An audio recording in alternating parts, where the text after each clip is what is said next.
Bonjour, bonsoir. Hello. Dear friends, welcome to JCB Live. I am with the famous Dr. Kate Cummins. We're so lucky to have psychology and everything that happens in the mind at the epicenter of the holidays. It's quite exciting. So let's talk about gratitude and family dynamics. Isn't it a cool project just as we get into the holidays? What do you think? You're all going to be doing that tomorrow, the day after tomorrow, and for many weeks to come.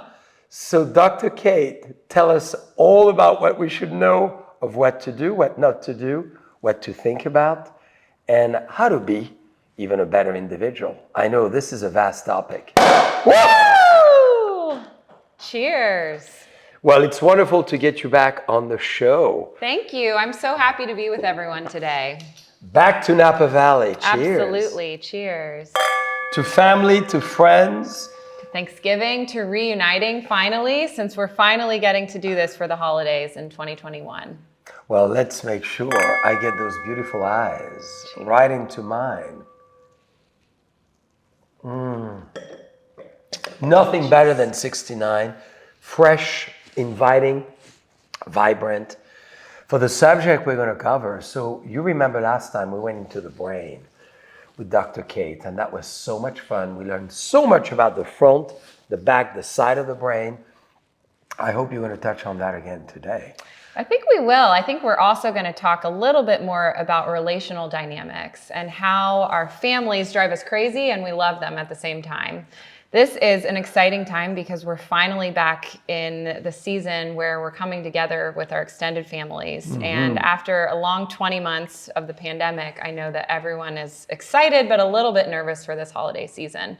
So we thought we would come together and talk a little bit about intimacy and interpersonal relationships and why they're important, how to communicate effectively with all of your family members, and make sure that you get out of there in one piece at the end of the day tomorrow. Isn't the best communication to get JCB wines? They solve everything. Absolutely. They absolutely do.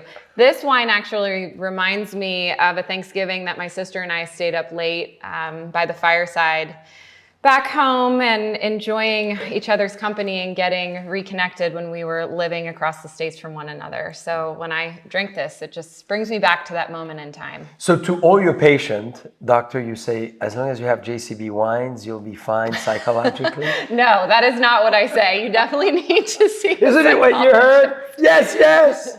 Wine is wonderful, but it's not the answer to everything. Yes. So what is the answer? Give us the way the mind functions within all those wonderful events that we're going to be facing, and how shall we, apprehend them?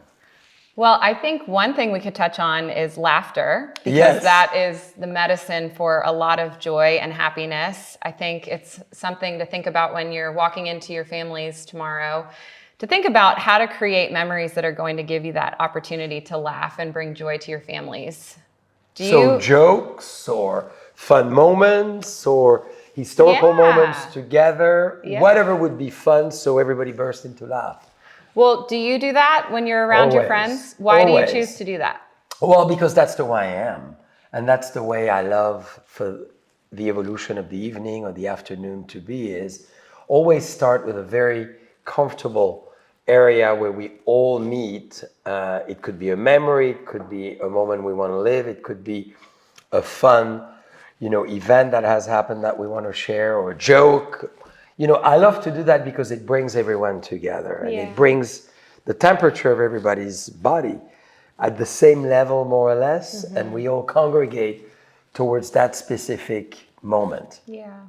What do you think of it? I think what you're talking about is the evolution of time. We are always moving forward. We never get to stop. And when we bring detailed memories and events, life events, to one another, we are shifting and stopping time in space. We're gifting ourselves permission to close out the rest of the world, the responsibilities that we have. We get to sit with one another and create these spaces that we get to hold on to in our little mason jars of memories for the rest of our lives. So when you are in your 80s or 90s, you can look back at memories with your daughters and your wife, and specific Thanksgivings, and remember the details about how you drew an experience together to create beautiful time periods.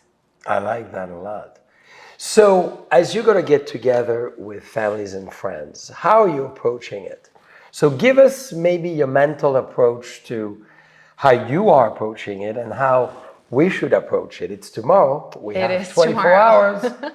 So, we touched on laughter a little bit, and I Yes. just want to run through the brain chemistry of laughter. So, when we are nervous or anxious, our sympathetic nervous system is activated, and we have a lot of cortisol, which is that anxiety hormone that pumps into our bloodstream.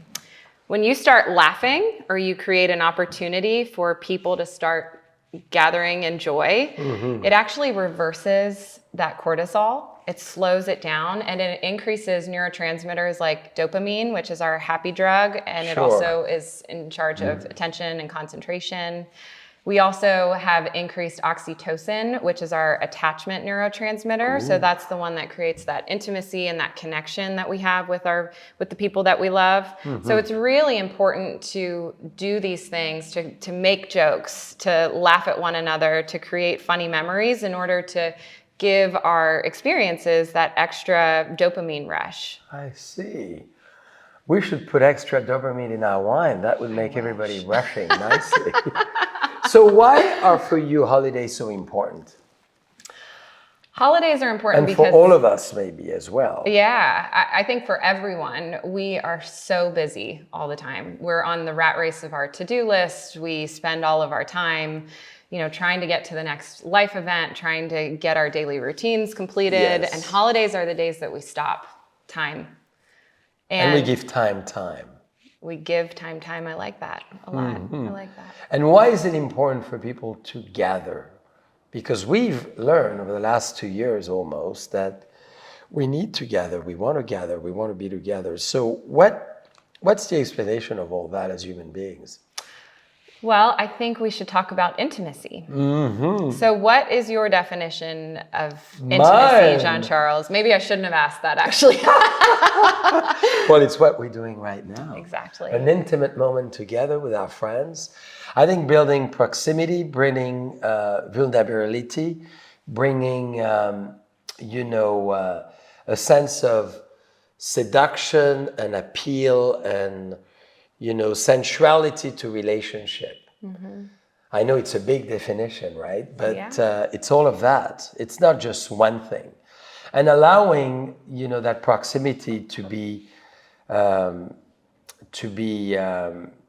true, to be authentic as well, and to be genuine, which I think is very important to the relationship we can have. The more we are, obviously, the better we allow ourselves to build that proximity and that intimacy with others.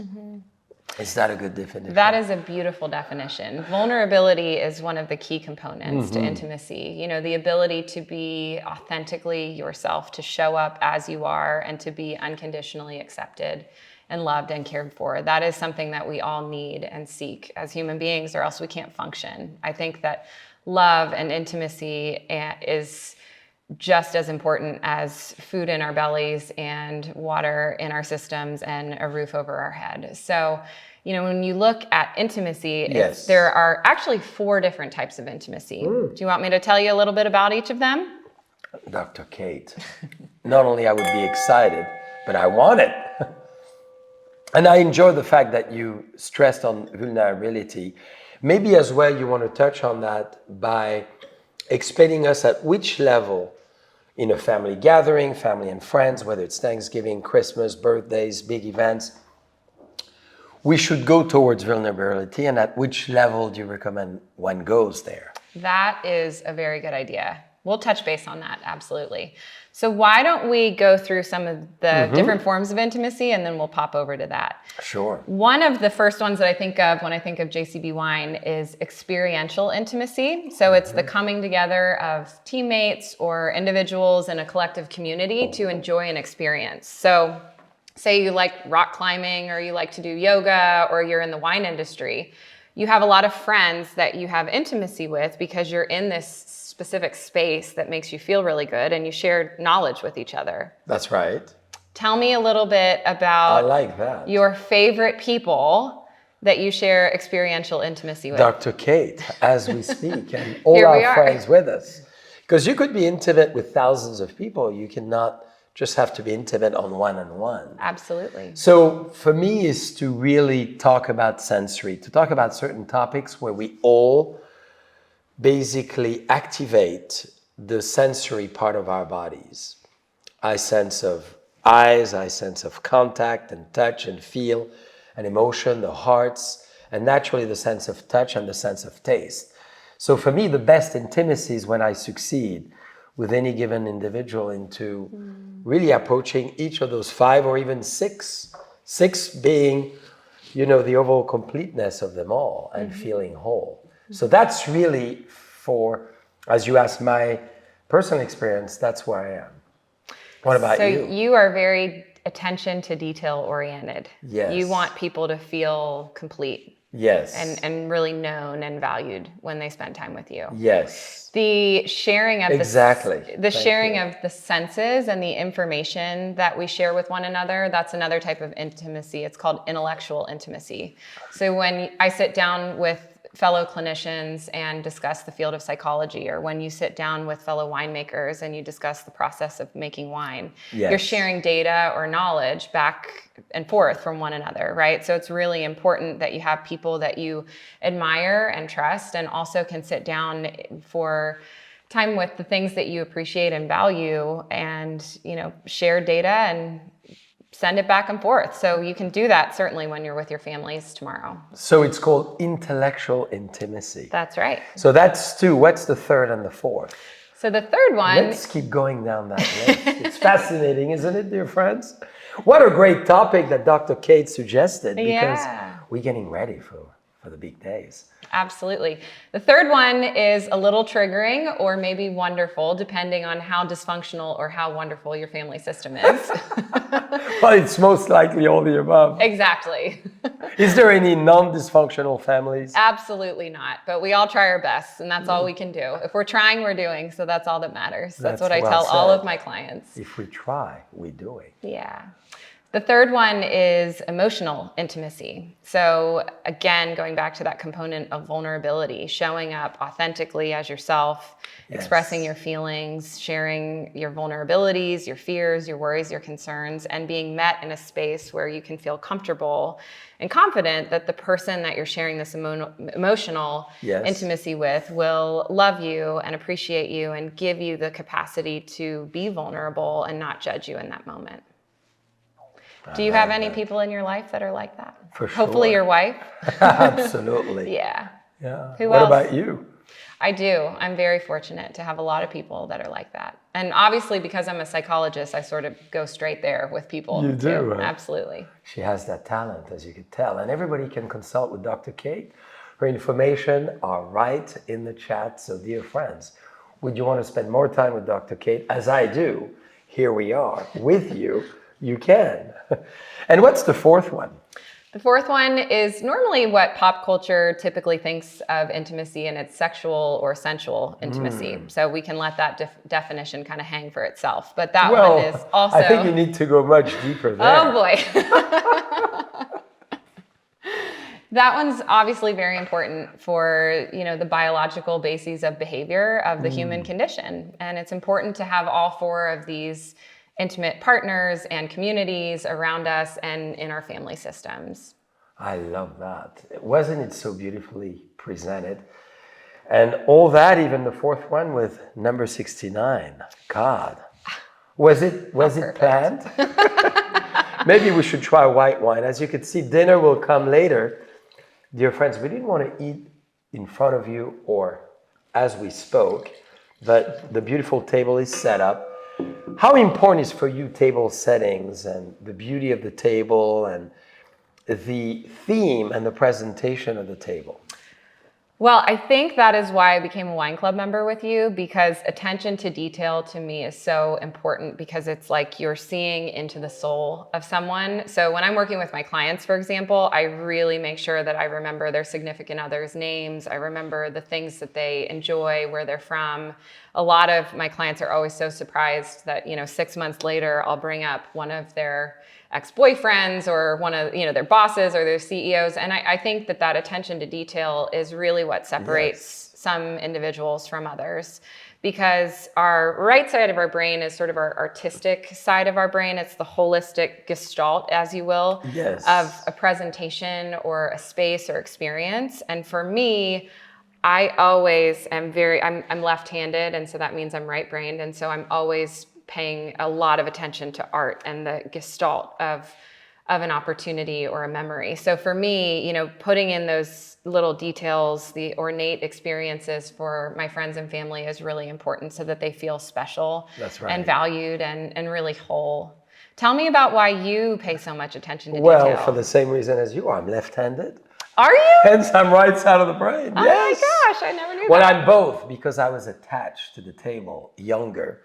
My grandparents were school teachers, and in the world of France, I was born in 69. So I was at school in 75, 76. All the tables were right-handed. You flap the table.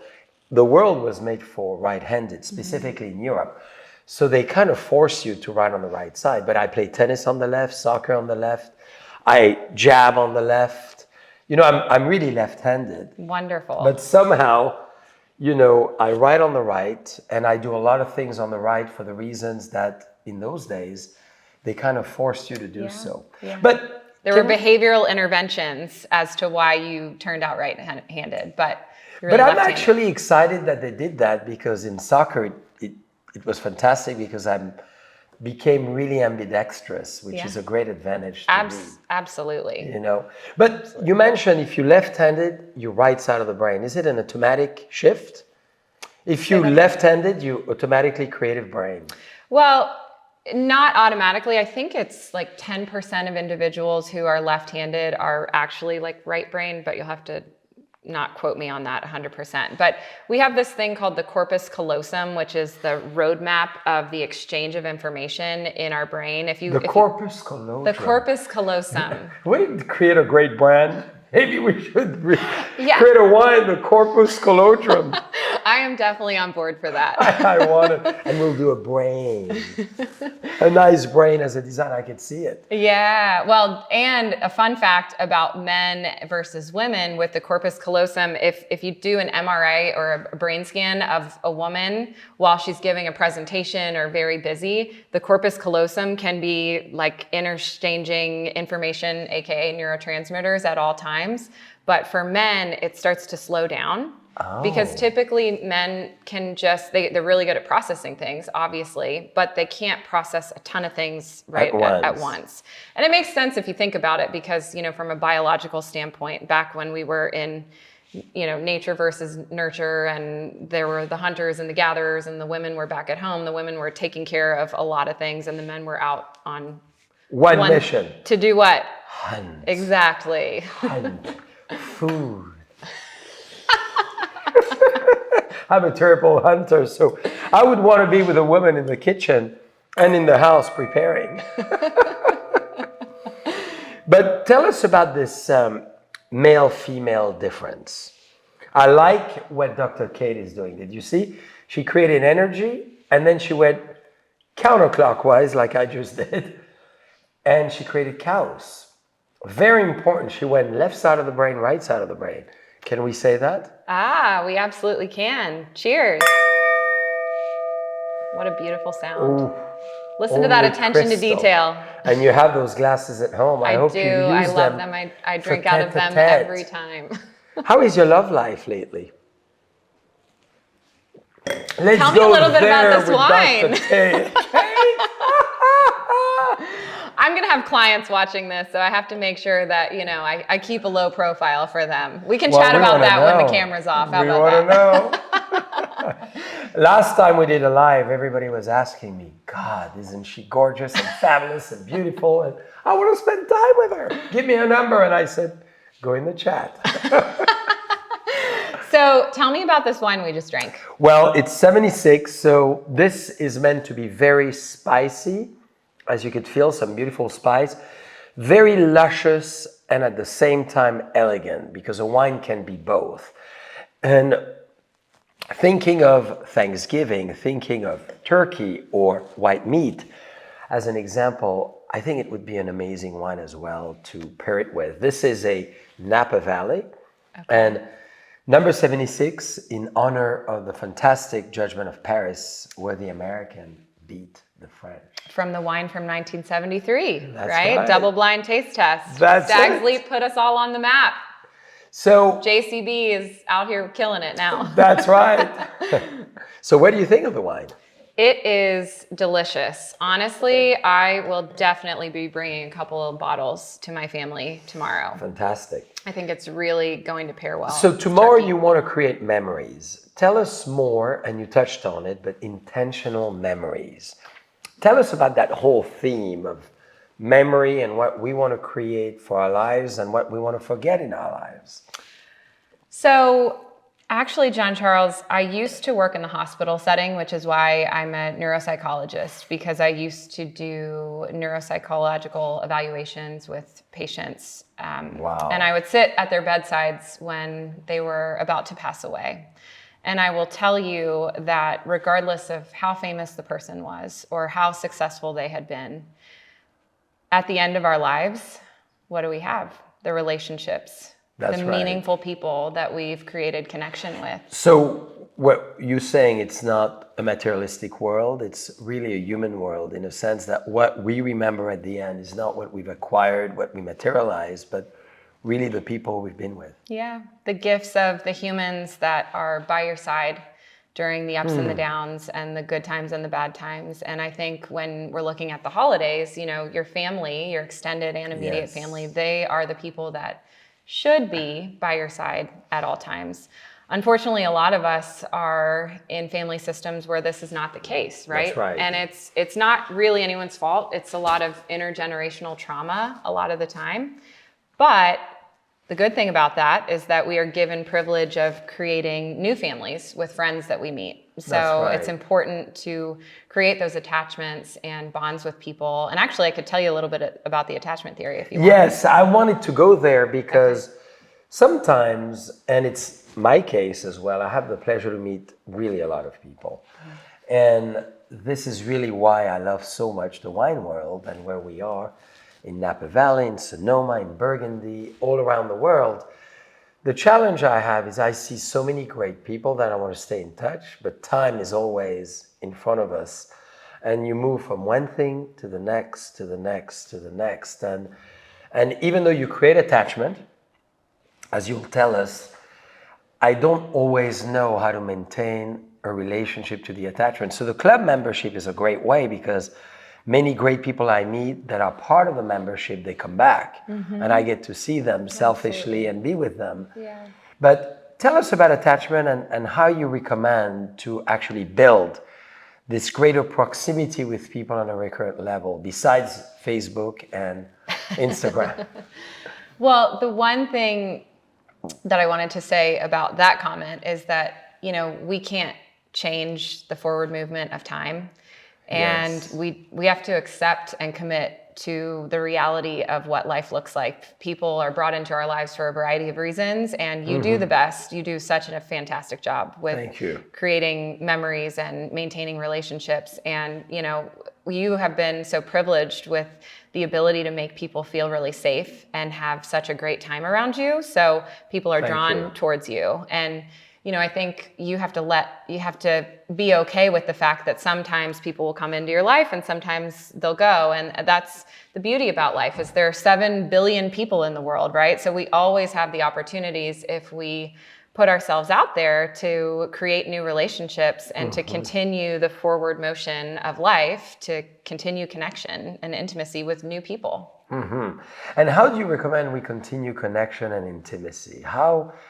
How would you advise, I mean, you, a neuropsychologist, scientist, you're a doctor, so many PhDs under your fantastic curriculum vitae.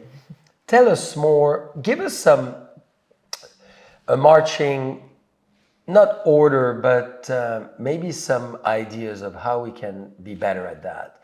Because often people regret, oh, I haven't been in touch with you for so long. I've been thinking of you, but did not connect. So give us your thoughts, your toolbox for that. Maybe. Yeah, that's a great question. There is, I think that's a really good question too. For right now, we're in the middle of transitioning out of the pandemic, if we can even call it that. But people are starting to kind of get on the go again. Yes. And a lot of my clients in the Bay Area as well as LA, because I have clients all over the state of California, they've been asking me, how do I reconnect? How do I reevaluate? A lot of people have reevaluated their lives and what has been valuable and meaningful to them.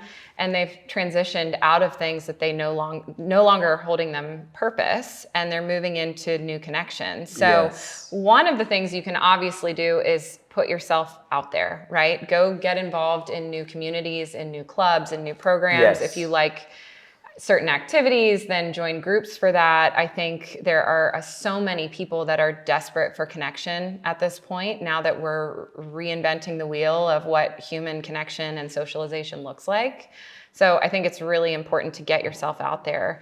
The other thing is, I think that there is this cognitive threshold that happens when you think of someone that you haven't seen in a long time, and you think of them. And you have, in that moment, you have the opportunity to either go for it and make the shift, send the text message, write the email, make the call, show up at someone's doorstep, or you choose not to. It's a lot easier to not show up, to not do the text, to not get in contact, right? It's a lot easier for that experience to be a fleeting thought. And it's really beautiful if you get to that cognitive threshold and you push your behavior past the thought and you turn it into fruition. You make the call, because then what are you doing? You're sitting in Pacific Heights having a coffee with that person that you haven't seen in 2.5 years, and you're reconnecting, and the vulnerability starts spewing, and you're back into intimacy, which is gorgeous.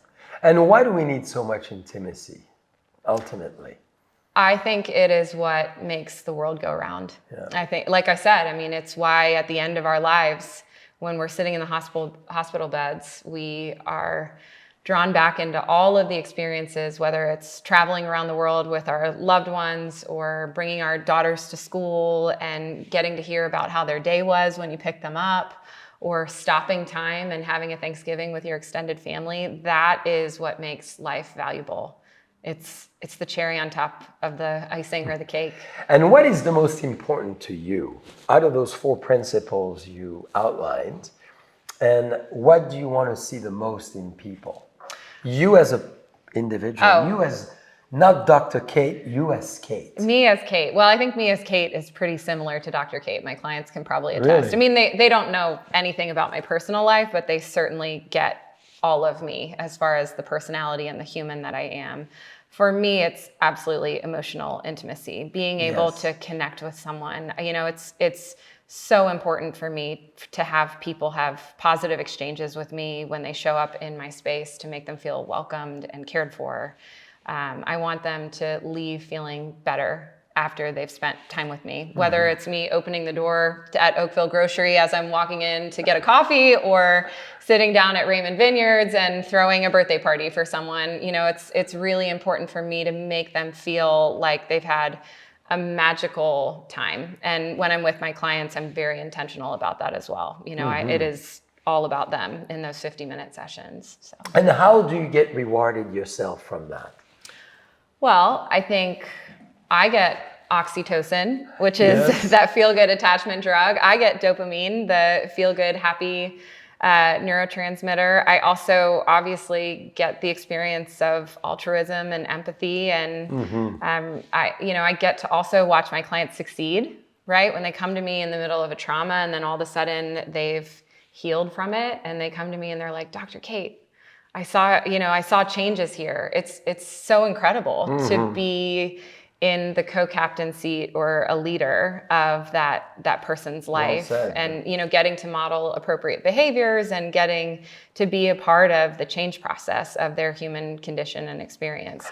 And it's exactly the same in my personal life. Like my best friends and my family members, I show up at 98% because we're all imperfect, but as close to 100% as possible for the people. Congratulations.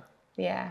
Now, within the world we live in of intense social media, attachment to our cell phone, and to looking at our messages and all that, how do you suggest during the holidays we detach ourselves to this? Because if there's one thing I cannot stand at the dinner table or lunch table is people actually doing emails or messages. Luckily, when I'm around, it doesn't happen much, but I cannot imagine looking at two individuals having a tete-a-tete and they each on their cell phone for 45 minutes. They're having lunch, they're not even talking, maybe via text to one another. So how, for you as a phenomenal psychologist that you are, understanding the brain and the heart more than anyone, how do we detach ourselves from it? How do we move away from that dependence that we have so much of? So, and I know we're talking addiction now here. Well, no, yeah, we are, yeah. And you need a sip, maybe. Okay. 76, because I'm going to serve you number 11. I'm going to serve you red now. This is so delicious. I really can't wait to drink this with my turkey tomorrow. Absolutely. See, I need to get wine to Dr. Kate so we learn a lot more than what we want to hear. We're getting a private session. Do you realize how lucky we are? To bring that up, the holidays is my busiest season for job security and also just as far as availability to my clients, because there are so many triggering experiences that happen during the holidays. We've lost so many people and so many lives over the last 20 months, and we all go through the loss of people that we love. So the holidays is always a really triggering time. And I just want to say that if you are someone that is really struggling with what's going to happen tomorrow, you're not alone. It's so common to be in a space of sadness or depression when you're grieving people, when you don't have a family, maybe when you're really far away from home. Maybe you live on the other side of the world and you can't get back to your family. This is very common. It is also really common with the time change to have seasonal affective disorder, which is like a mini depression during this season. So I'm grateful that the holidays are around, but it's also really a triggering time. So I thought I would just throw that in there so that people know that they're not experiencing something that's out of the norm. Yeah, and it's a reflective time on one another too. I do some of my most compelling writings in Easter, often in the summer when things slow down, and certainly from Thanksgiving to Christmas and New Year's. I don't know, you tend to learn how to reflect and how to, process the exercise of the year at different levels. And I follow similar techniques as what you suggested, from professional to personal, from the different areas that I like on a personal level, whether it's intimacy, vulnerability, personal achievement, personal growth, and you go through those areas and you measure them and you reflect on them, right? Yes. I think the end of the year and the transition into the new year always gives us this memory stoppage or a time to reflect, because it's a change period, right? So you're given permission to slow down a bit because most businesses close down. And I think it's important to evaluate who you've become over the last year, what you've done with your time, how you've managed it, what you've chosen to do, and make some changes based on, the reset button that happens when the new year is upon us. And I think that that's a great thing. I think that everyone would be the best version of themselves if they allowed themselves to stop a little bit and to press the reset. And besides giving you a call and obviously having a session with you, which I recommend everybody should do, as I'm doing with Dr. Kate right now, what do you recommend are the techniques or the chart that we map in our mind to go through this?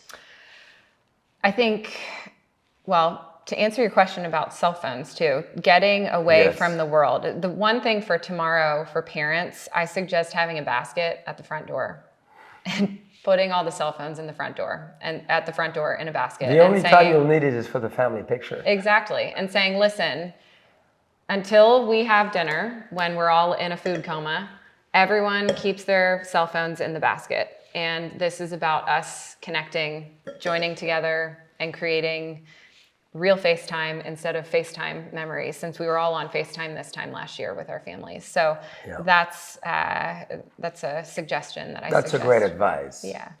So when you're talking about the reset button and assessing your change and looking at the new year, I think one thing to do is to get away from your cell phone, to go find a beach or a vineyard, to go sit in A vineyard is much more inspirational. to you. Go get rooted, right? Go sit down in the earth and bring a journal and a pen and just start processing subconscious information about who you were over the last year, some things that you're maybe a little shameful or embarrassed about, some things that you're really proud of yourself for, the successes and achievements that you've had, and process that. And I think if you do that every other day for a week, you can really see a lineage of the transition and transformation of what you want in your next year. Now, Dr. Kate, advise us how to be honest with ourselves as you do this process, because I've had the pleasure to go through this journey many, many, many times and wanting to go there, but it's very hard, even with yourself, to allow yourself to go to that uncomfortable place. And to that place where you feel vulnerable to yourself, which is really the worst, in many ways, because you have to be honest with yourself. But how do you get there? And I appreciate your advice every other day, keeping going at it. But is there a methodology that you think we should use that you could maybe propose? Yes, I think the first thing that I'm thinking about is every time that I see a client for the first time, I tell them there is no such thing as being a human being that is perfect or normal. So once you finally I just got comfortable. I'm safe.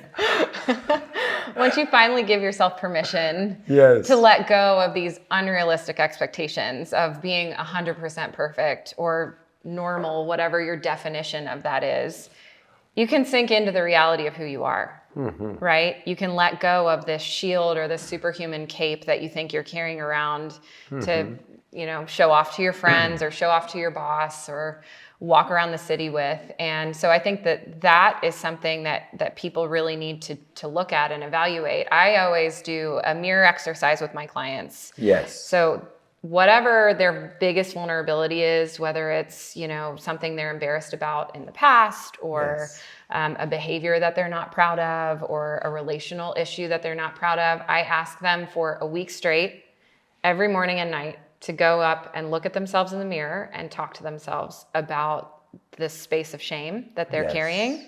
Because you know what that does? Yes. It demystifies it.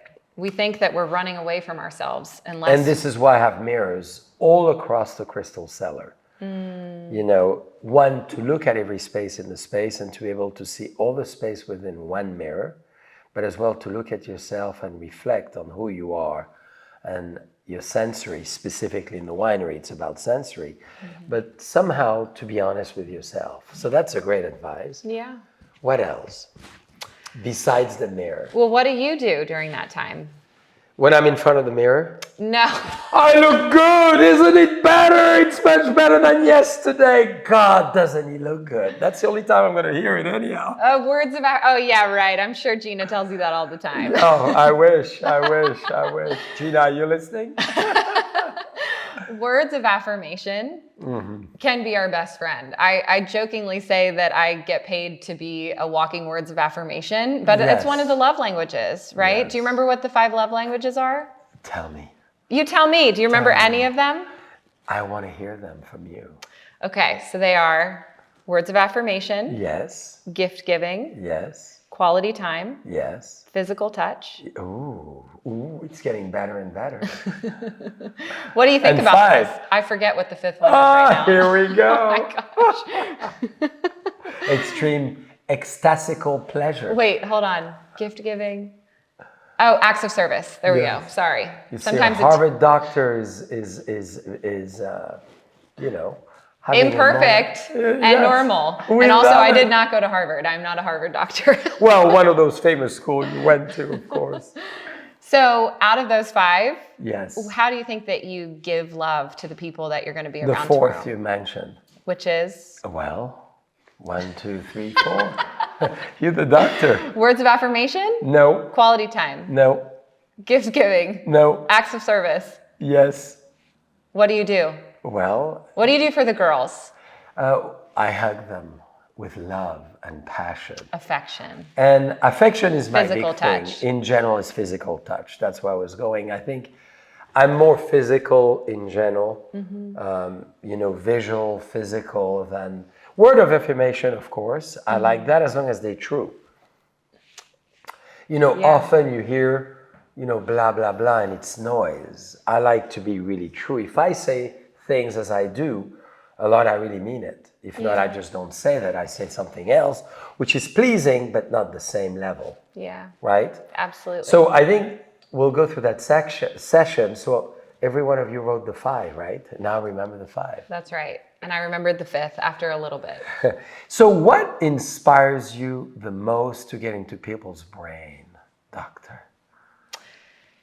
Well, What do you like the most about this exercise? I mean, this is pretty what do I like the phenomenal. most about the brain, or what do I Yes. like the most about the human condition and Well, being around both. people? Both. I think it's I mean, interrelated. I think if I were to say I was addicted to anything, it would be people. I'm just Yes. like you. I like to be around people. I like a variety of humans. I like individuals that are older and can give me wisdom and give me opportunities to learn about the lens of the future and what their narrative was. I like learning from children that have the innocence of everything being magical, picking up everything and learning about new experiences.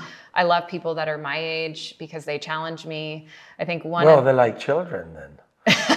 She's a child. I'm a child. Aren't we all children anyhow? We are. We absolutely are. We just want to pretend we play a very unique role, or we put this facade or this persona. Why do we actually, forgive me to interrupt, but why do we do this? Why aren't we just more honest with who we are and how we behave? And I feel I am quite honest on that front. Well, I was going to say, I think when you've done the work of really getting to know yourself, Yes. you are a human being who doesn't really mess around with the BS of life. Yes. You are like a kid on a playground. When you radiate your internalized self-image from the inside out, your authentic self. And I think, John Charles, you show up to everything with your authentic self, whether That's other right. people accept it or not. That's not And why you're often there. I feel unaccepted, and often I feel like others feel threatened by the way I am, frankly. And dear friends, I'm being a little vulnerable here, but often I do, and often it's male because I love, women so much, and I connect, from grandmothers to mother, to sister, to wife, to close friends. And it's sometimes a challenge because I feel it in the room, the energy. So I go purposely towards some men that feel, who is this guy? What is he trying to do? Who is he? Is he playing a role, an actor? Which function is he trying to be within this space? And sometimes it's quite difficult because, I know I could be overpowering in that sense, or overly radiating or magnetic. And it could be very threatening. So it's difficult sometimes. It is.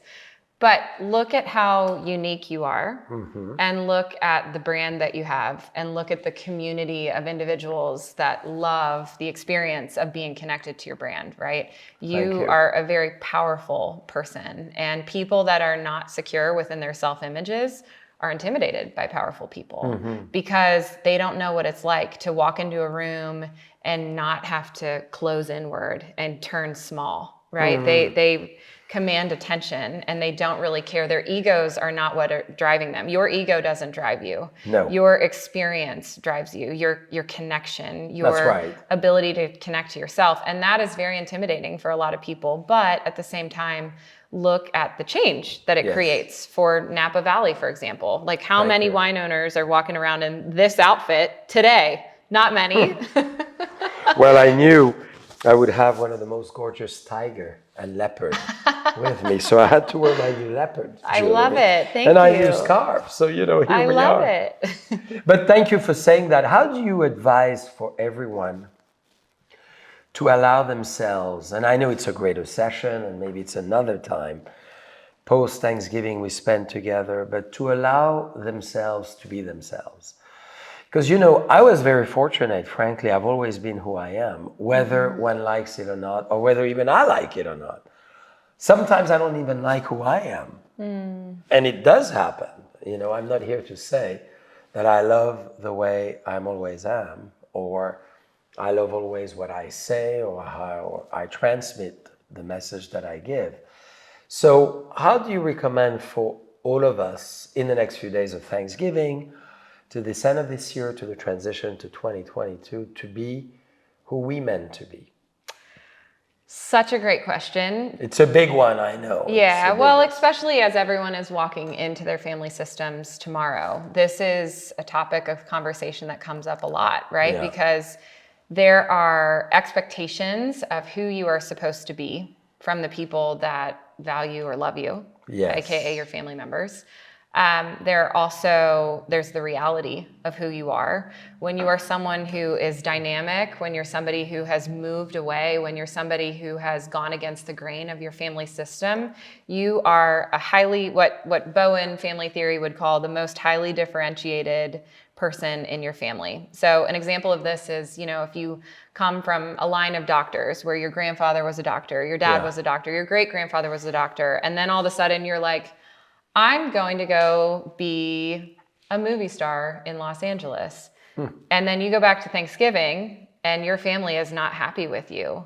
You can't change yourself, right? You've made the decision. You were destined to be a certain type of person. You were supposed to be that person that went against the grain, just like you are in a lot of the spaces that you enter in life. And so it is your obligation tomorrow to walk into the rooms and to manifest your greatness, to recognize that there will be people that are not satisfied with who you are, but it's not your job to change yourself. It is your job actually to keep going in the journey of the life that you've been privileged with to live in this time. And do you take people as your great, incredible doctor and a co-captain, as you said so well, to allow themselves to become themselves? I mean, my role in the world we live in is to often attempt to guide all our people to be who they meant to be. And I love it when someone tells me, I realized I was there, but I want to be here. And I love to give that opportunity to people. How, maybe as a last, great advice for everyone, whether it's about tomorrow and the next few days, to allow themselves to find within themselves that chord, to have the courage to say, that's who I am, that's who I want to be, and I'm going to go for it. And I know that's the biggest life challenge, of course. Yeah, well, that feeling that you get when you've been inspired by an idea or a thought or an image of the future. Yes. When you close your eyes and you get in touch with yourself and you're I'm closing my eyes. This is who I'm meant to be, right? That is the ultimate goal and the purpose probably of your purpose-driven life. And so it's your job to find people that will support you and love you and give you the opportunity to create intimacy with them, to model off of them, to give you the opportunity to be the best version of yourselves. Well said. Do you actually feel, without being too religious, that we sent on this earth with a mission? Absolutely. Yes. Religious or not, I think that every individual I've ever met is so unique and important. And I think that tomorrow, as you join in with your families and you sit around the tables and you break bread and eat turkey and get really full, it's your job to recognize that you're not going to be the same as any single person at that table. You know, we all are unique. We all have different fingerprints, right? But that is the beauty of Do we? Let's look. That's the beauty of 7 billion people. 9 actually. By Not now. 9? Well, you're forgetting Africa and Asia. See, now. there I am being imperfect again. Not imperfect, but I'm giving her some of my fingerprints and she's giving me hers. Would it be fun to transmit each other? Do you feel the energy? I think you need a medium for that, not a psychologist. Well, why not both? Hey, tell me what you feel of number 11. I haven't tried it yet. Because I wanted to create a very graceful, very romantic, and glamorous wine. Oh. Is that the case? Dr. Kate, on her last comment about wine today, it's passionate, unique, spontaneous. It's amazing. I like the spontaneity. So Dr. Kate, now, I mean, you've shared so much and thank you immensely. Beyond this great conversation, it was almost a session. I feel I went through an internal, somehow, transformation. So you all need to spend more time with Dr. Kate.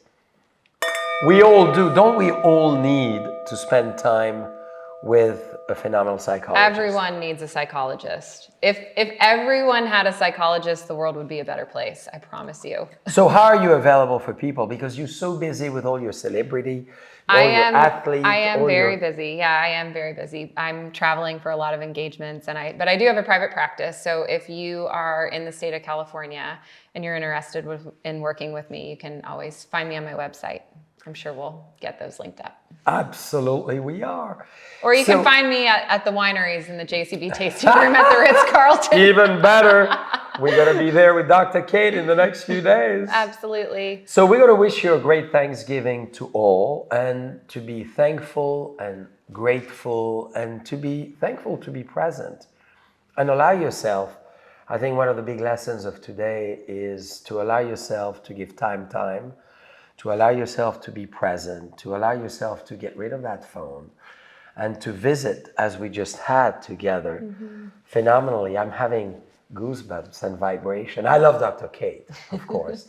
Who doesn't? And to be intimate with yourself. Yes. And others in all the different ways that intimacy offers. And allow yourself to be graceful, romantic, spontaneous, and sensual. Wouldn't it be fun? Absolutely. That would be quite a unique Thanksgiving. Cheers. So, Dr. Kate, maybe a last statement to our friends. Have a wonderful, challenging time with your dysfunctional and beautiful family systems. Happy Thanksgiving, everyone. Happy Thanksgiving. Thank you, Dr. Kate. You're welcome. Do I get a kiss? Ooh la la.